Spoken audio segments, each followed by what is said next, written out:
Okay, we are on Hey Bays, Amud Bays, 82B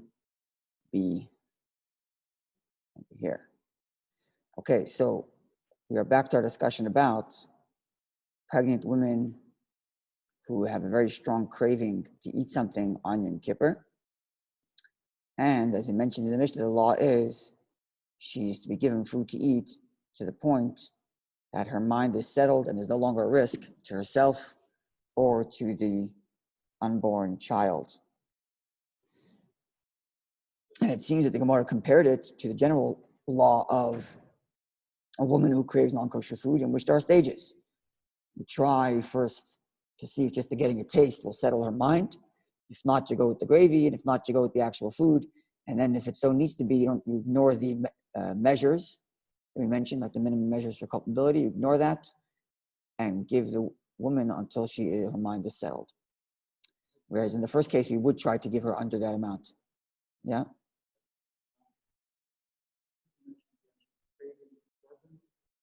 Sorry? Yeah, same thing. She's craving. Yeah, that's what we compared it to, yeah.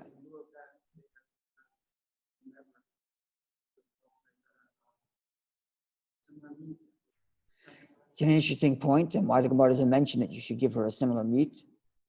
It's just to make the point. Either to make the point, and if you whatever you can do, try to do, but you're not obligated to go run down the block and find someone who has the same meat that has the same flavor, that the same thing that she's actually craving. Cravings are very specific, especially when you're talking about smell. To get another piece, unless you're in a restaurant, it's very difficult to say if you can get two exactly the same. It's very likely she'll tell you, "I'm sorry, I want that one, not that one." Right? So by the time you get to that point, there could be a danger already. But I guess hypothetically, that would be a good solution. Sorry? Yom Kippur will be over, yeah. Yeah. So you try to mitigate this. We'll see. Yeah. We try to mitigate it, but I think you're right. The point is that even if it means, yeah. So we're going to get there eventually, but yeah. Yeah. So that's all as you mentioned, and God will get to all that. But I think you're right. He's making the point to begin with that you go as far as you need to. Okay. Now the Gemara tells us two very interesting stories about pregnant women and cravings during Yom Kippur and what the rulings were. And this adds another layer of prevention before you actually get to violating Yom Kippur, even at the first level of just having to taste something. And actually, this prevention is mentioned in Halacha, as we will see when we get there. But the story, besides for telling us the Halacha of what you do with a woman who's craving food in Yom Kippur, but it also tells us a very interesting thing about pregnancy in general. And I'm going to offer you two ways to learn the Gemara, and I'll demonstrate from Rashi why I think one way is the correct way. So let's see. Hahi Ubra, it says 1, 2, 3, 4, 5, 6 lines from the top of the page. There's a little base there, and the first word in the line is Hahi. Hahi Ubra, there was one pregnant woman. The Archa, she smelled something on Yom Kippur, and she really desired it. She started to crave it, and she became in this category of the halacha we're talking about till now, where there's a risk. So also look at the Rabbi. They came before the local rabbi, leader of the Jewish people, Rabbi Yehuda Nasi, compiler of the Mishnah. Amar Lahu, so he told whoever it was that came to ask the question, doesn't seem like it was her, maybe her husband. The Rabbi tells him, Zilu, go, lachashula, and whisper to her in her ear, it's Yom Kippur. Whisper to her. Obviously not in a whisper doesn't just mean in a soft voice. It also means in a soft demeanor, right? Sweetheart, I know you're hungry, but it's Yom Kippur today. And hoping that will settle her mind. If it doesn't, then of course you'll have to go through the process mentioned before to give her a taste, give her some a little bit until, if you need to give her all of it, give her all of it. But first, before you even begin the process of doing anything, whisper into her ear that it's Yom Kippur. And this remains the halacha. The first thing you do is try to calm her down by saying it's Yom Kippur. So in this instance, lachashula, they went and they whispered into her ear that it's Yom Kippur, and it settled her mind. She comes, says, "Oh, you know what? You're right. It's Yom Kippur," and she stopped craving it so much. and she had a healthy rest of fast. So Karu Aleh, they said about her, it seems like Rabbi did. Rabbi said the following verse about her. The verse reads in Yirmiyahu, chapter 1, verse 5, Terem et zareka, before I formed you, bebeten, in your stomach, in the mother's womb, yidaticha, you already knew me. Right? There's the fetus already knows God while it's in the womb. So it heard the whisper. This is the one way of learning the Gemara. The baby heard the whisper, and the baby heard that it's Yom Kippur, so the baby calmed the mother down, as it were. That's one way of understanding the Gemara. Sorry? Yeah, I know you, but the context here seems to be like that the fetus is already aware of it. Yeah, either way. Yeah, I mean, Hashem knew the fetus. But here, the bottom line is, I'm saying that there's one way of understanding the Gemara, and this seems to be, when you read it just the first time, is that the fetus is what's doing the changing here. It's the fetus that's causing the mother to calm down, and it's the fetus that heard the whisper, and therefore there's a praise of the fetus. As the Gemara concludes, Nafak minei Rabbi Yochanan.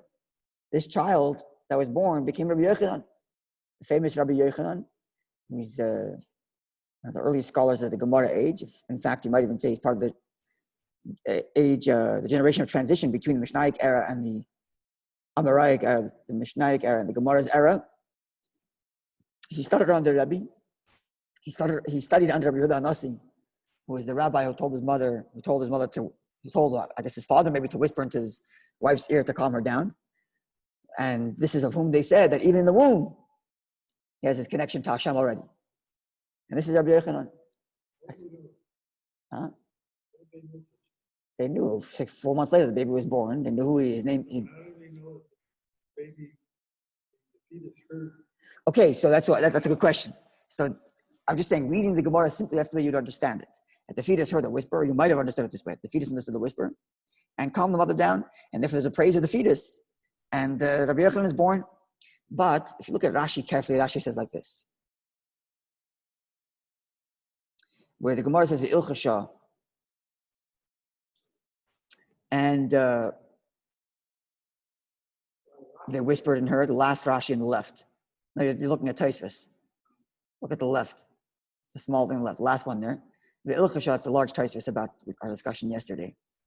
But V'ilchasha, they whispered into her ear, says the Gemara, says Rashi, Kibla es halachisha, she received the whisper, means she heard it. Shepasa ka'uber mitavasai, and the fact that she heard it stopped the fetus from causing her to crave. But it's she that heard it. And yet, we're giving this high praise to the fetus, and we're saying that, Rabbi Yochanan was born. So what does that teach you? That the mother's behavior and the mother's frame of mind during pregnancy has an effect on the baby. To the point that a woman who is capable enough, who has the kind of mental self-control and mind, mind over matter, that understanding and observe, and she obviously knew it was Yom Kippur before, but reconsidering and rethinking over the fact that it's Yom Kippur, that itself changed her biology, changed her physiology to the point that she was able to calm down. That is the kind of mother who will give birth to Rabbi Yochanan. So in the first way of reading it, it's a question of the fetus was beautiful and changed the mother. Whereas the way Rashi makes it sound that she got the whisper, not the child. She got the whisper. And because she accepted it, therefore the fetus calmed down. So it's the other way around. It's her frame of mind that's shaping the way the child is, which is something that there is to talk about. I don't know if there is to quote this Gemara, but there is to talk about the idea of a mother during pregnancy being especially careful about being more careful than usual with kosher. For example, Chalav Yisrael, even if someone who isn't scrupulous about Chalav Yisrael all the time, to eat meat, to eat milk that has been specifically watched by a Jew from throughout the whole process of milking the cow and making it, etc. During pregnancy, she should be, because of the effect it has on the child, and even things she sees. Many are accustomed not to go to zoos during pregnancy, going to cemeteries and other such things, because the frame of mind of the mother has its effect on the child. Here you see a Gemara that demonstrates this idea, which comes into even to halacha. The halacha is, before you feed the pregnant woman who's craving something, you first whisper to her that's Yom Kippur. And you hope that she's the kind of woman who will be able to calm herself down that way. If she can't, of course, they'll feed her. And therefore the Gemara gives us a story in the exact inverse. Hahi Ubra, there was another pregnant woman, sometime later it would seem, the archa, and she also smelled something on Yom Kippur, and she started to crave it. Also, the Kamei Rabbi Chanina, whoever it was, the husband or whoever it is, went to the local Rav, Rabbi Chanina, who I believe comes after Rabbi. I believe. Maybe not, I'm not sure. But Amar, actually, the truth is it could be Chanina before, especially since this is Rabbi. Okay, I don't know if it's before or after. I'm going to leave that alone. Amar lahu, so again, Rabbi Chanina said the same halacha. Told whoever asked the question, go whisper into her ear that it's Yom Kippur. But v'loi il-chisha, they didn't whisper it into her ear. So the fault was not hers. Maybe she would have... Oh, no, sorry, no. No, not necessarily. No, in the first... No, right. One second. In the first story, it says... One second. In the first story, it says Lacha Shalah. Here it doesn't say Lacha Shalah. No, Amar Lahu Lacha Shalah. This is what Rabbi Chanina is saying. Rabbi Chanina says, go whisper for her. But it doesn't say that they did. Maybe they did and they didn't accept it. That probably seems to be more accurate. Okay, let's go with that way. She heard it and didn't accept it. Karo Allah. So they said a verse about her. A verse in Tehillim chapter 58, verse 4, which reads, that the wicked are, Zayru means foreigners, they're already cut off from the womb, even from the womb right at the beginning. Again, to describe before the positive effect that the mother can have, on the baby. It's also the negative effect the mother has on the baby, which obviously, of course, does not change the child's free choice. It's just a question of predisposition. But this is what happened. Nafak Minei, so this child that was born later became Shabdai Atzar Pede, a person named Shabdai, the hoarder of fruit. Or Atzar means like a treasure, it means he kept it. And the story is, Rashi tells us to look in Baba Basra, the story essentially is, there was a famine, and this person was hoarding all the fruit in town to inflate the price. Everybody's dying of starvation. He's the only one who has access to food. He's going to charge a premium. Not a very good thing. In fact, it's forbidden al pi halacha even. Yeah, it's actually forbidden, as I mentioned. It's even halacha. Rashi says, Tanya, ein oitzin peres be'eretz Yisrael. One's not allowed to hoard fruit, even not during time of famine, actually. Halacha is not allowed to hoard fruit in general to not inflate the price artificially. That's the story. Okay, so that's with respect to pregnant women. Now we get to question of, sorry?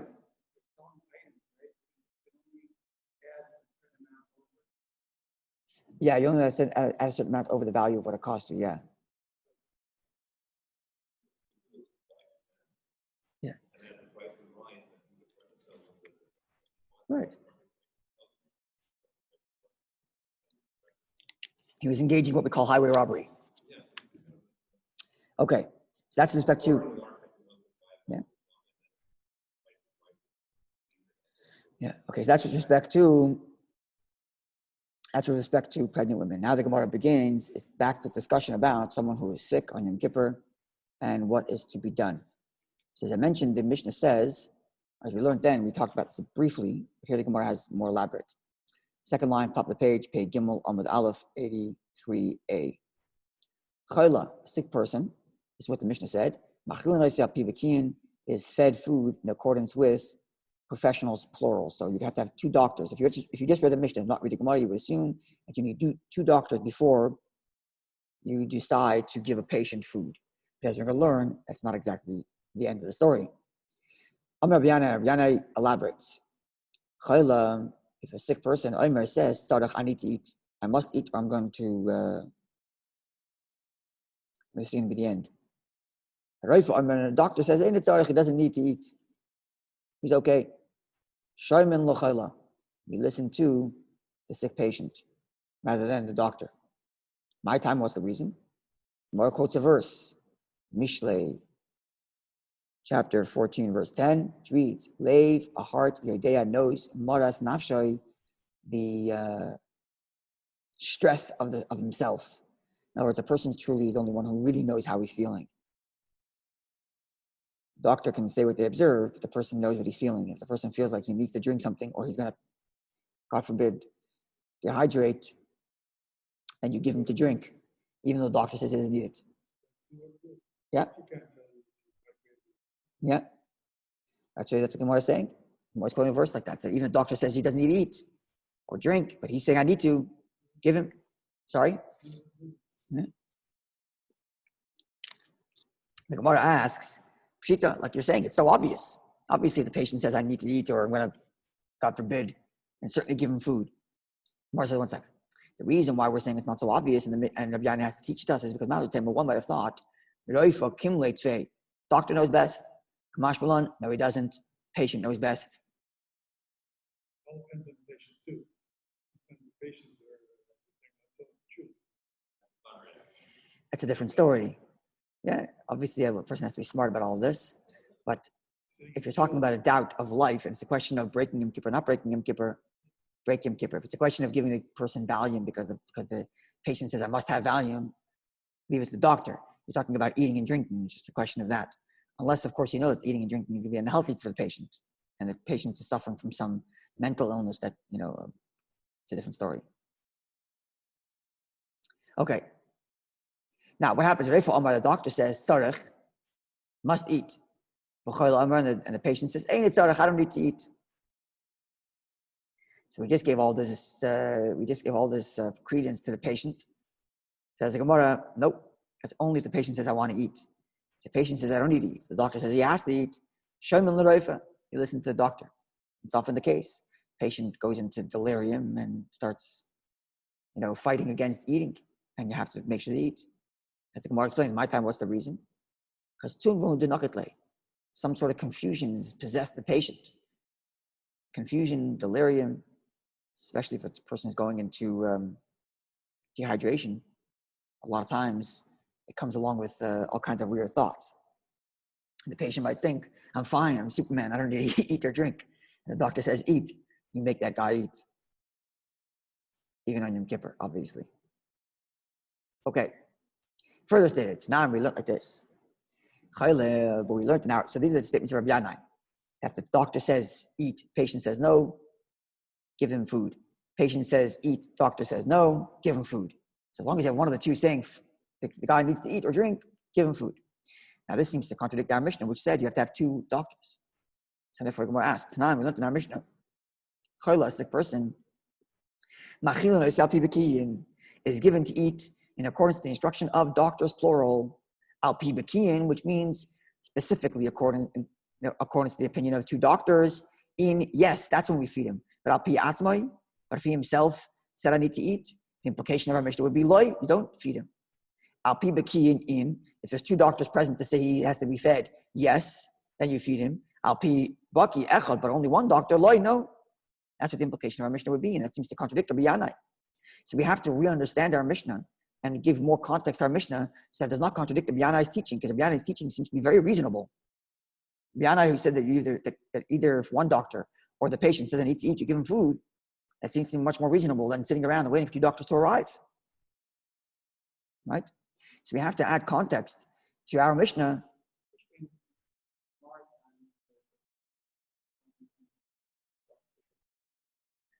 I don't know if that's the case. There are more many doctors, less doctors, but I guess nowadays it's a typical thing. If you're a doctor, right? So every show you go to, you can definitely find two doctors. But for a pregnant woman is not going to show; she's staying at home. What's she supposed to do? Wait around for two doctors to arrive? No, that would be terrible, right? It would be a travesty. So we have to find context to understand what the Gemara means, what the Mishnah means when it says two doctors. That's what the Mishnah says, but to figure out what that means. She says the Gemara Hacham Mayaskin on here, what is the Mishnah speaking of? The Amar, the patient says, I don't need to eat. And therefore the Mishnah is saying, get a doctor and feed him. But hold on a second.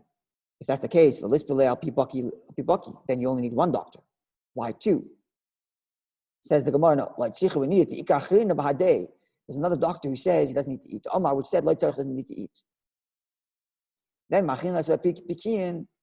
you follow the doctors. So in other words, the Gemara is saying at this point, it seems like this. The patient says, I don't need to eat. Another doctor says, he doesn't need to eat, he's right. And two doctors in the shul say, he doesn't need to eat. And that's what the Gemara is saying, listen to the two doctors rather than the one doctor and the patient.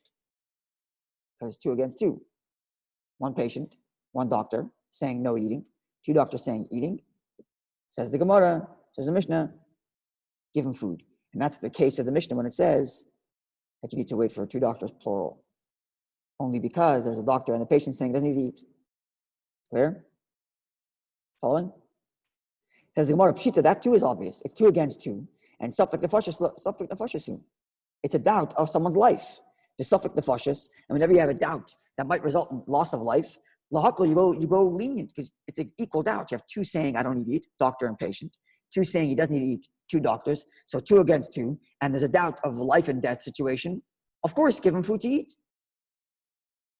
Okay, so that itself cannot be the case of the Mishnah. There has to be even more reason for me to think I don't need to give him food. And yet the doctor said, and yet the Gemara Mishnah says, still give him food. How's that? Law, you therefore know that's not the case. We need the Mishnah for the following scenario. There are 2 doctors saying, the Amri would say, doesn't need to eat. So there's actually 3 saying doesn't need to eat. The patient himself is saying, I don't need to eat.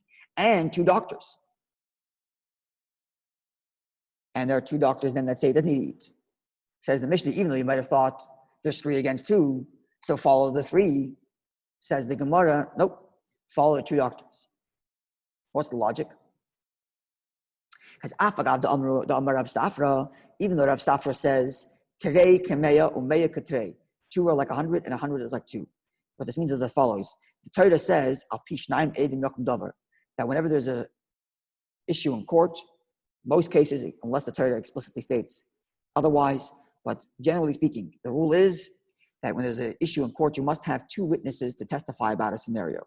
So the law is that if you have 100 witnesses saying one way and 2 another way, they are considered as equal.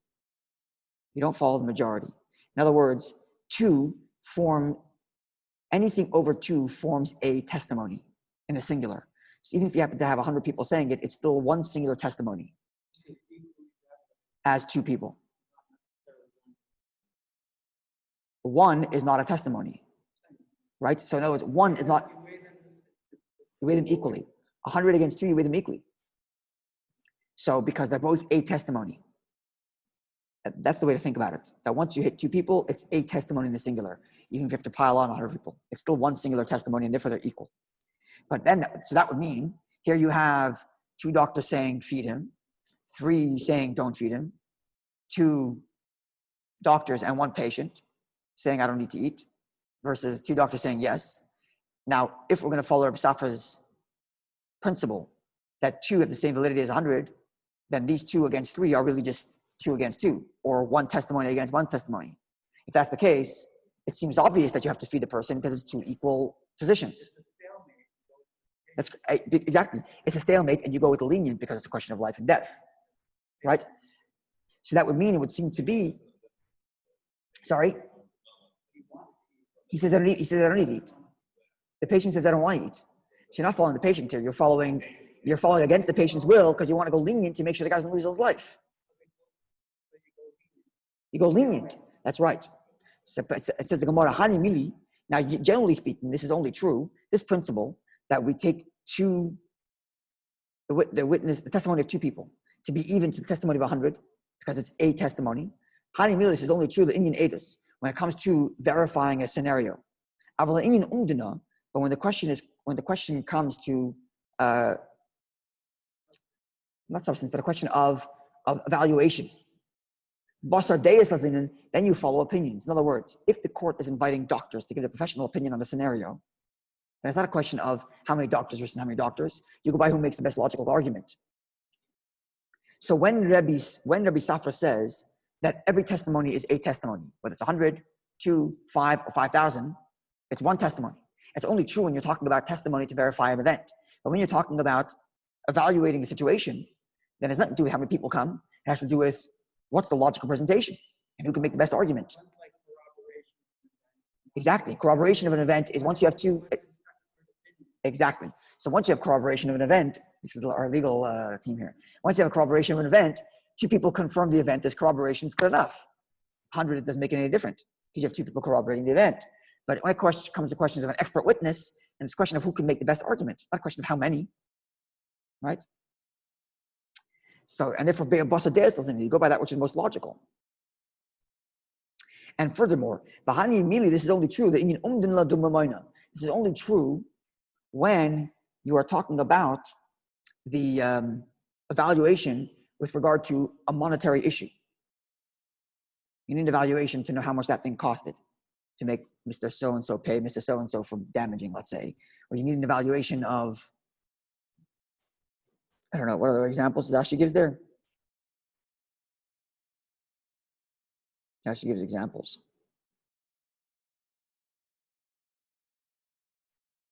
Here,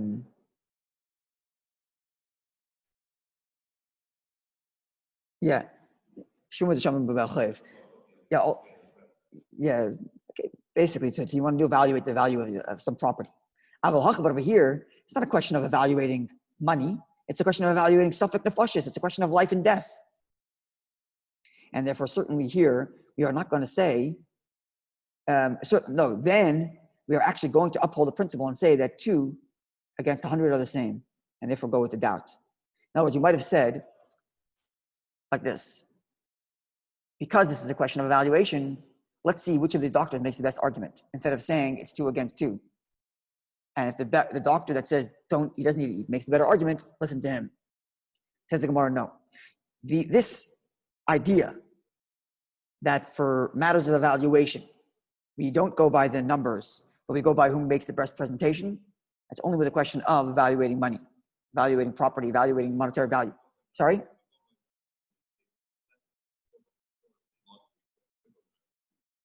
We go by numbers only if they happen to all be equal experts, you go by numbers. But in that case, you're breaking the rule of a testimony to testimony because 5 against 2 would be greater. But in our case, because it's a question of life and death, we ignore this and we say we make everybody equal because all their opinions are equal. We're going to get into the differences as to whether, when it gets to halacha, we're going to get into the principle. We're going to get into the question of a more professional doctor versus not professional doctor. We're going to get into that question. But for now, what we're stating is that even though you have 2 doctors saying doesn't need to eat, and 10 doctors saying, let's do the reverse. He has 10 doctors saying he doesn't need to eat, and you have 2 doctors saying he doesn't need to eat. We're not going to say that because it's a question of evaluation, we'll follow the majority. No, this is a question of life and death, and therefore we're going to consider these 2 testimonies equal. And because of those 2 doctors, even though there's 10 doctors saying the other way, we are going to give him food, even though the patient himself says, I don't need to eat. Okay, we'll stop over here, but the Gemara is going to do further analysis on comparing it to our Mishnah.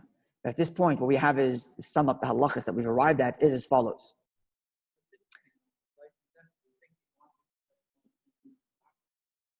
Correct. So long as you have 2 doctors saying he needs to eat, feed him. Even if you have 100 saying he doesn't need to eat. It works exactly. We always go in the favor of saving the life. That's correct. We always err on the side of caution. And therefore, this is the sum total of all the halachas we've learned so far. The patient says I need to eat, feed him. One doctor says he needs to eat, feed him. Argument between doctors, feed him. Even if the patient himself says I don't need to eat. That's correct. That's correct. Even though you have a bunch of other professionals saying otherwise. When we get to the halacha, we're going to talk about if you see a doctor that's much more professional than another, then again, the patient can deny that. If a professional doctor says doesn't need to eat, and the patient says I need to eat, you still give him food. You still give him food because the patient knows best, as I mentioned before. Yeah. Exactly. That's what the Gemara is doing. Okay. Have a wonderful day. it's interesting to know these halachas, but God willing, you will not have to use them. Yeah. Yeah. So you have two interesting things you learn from the Gemara today. Number one, the effect pregnant women have on their child, in their mood, in their mindset, as well as this idea that a person knows what's best for him, and sometimes knows better than the doctor. And a smart patient knows how to listen to a doctor too. Yeah. When there are people who ask there for medical questions, very often they would say sometimes they would say ask 3 doctors and go according to the majority. A lot of times they would say, Reifa you did, get a doctor who's a friend. Not just a doctor who's ticking off checks in the boxes, as they're supposed to. No complaints against doctors doing that. That's their job. But you're getting a doctor as a friend, sometimes you get a different diagnosis or different recommendation. Interesting to know that. Okay, wonderful day, everybody.